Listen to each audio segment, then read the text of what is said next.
যারা ভালোবাসে তাদের নির্দিষ্ট কোনো সময় থাকে না, নির্দিষ্ট কোনো দিন থাকে না এবং নির্দিষ্ট কোনো পরিস্থিতি থাকে না।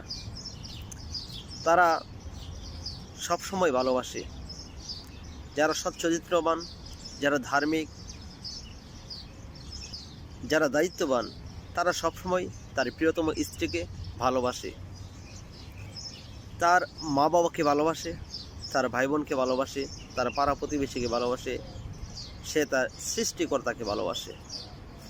এখানে নির্দিষ্ট কোনো দিন থাকে না, নির্দিষ্ট কোনো সময় থাকে না, সব সময় ভালোবাসে। আর যদি আপনি মনে করে থাকেন যে নির্দিষ্ট একটি সময় আছে, দিন আছে, যে 14ই ফেব্রুয়ারি বলে, তাহলে সেই দিনটি যদি আবেগময় মুহূর্ত হিসেবে যদি আপনি কাটাতে চান, তাহলে কাটান।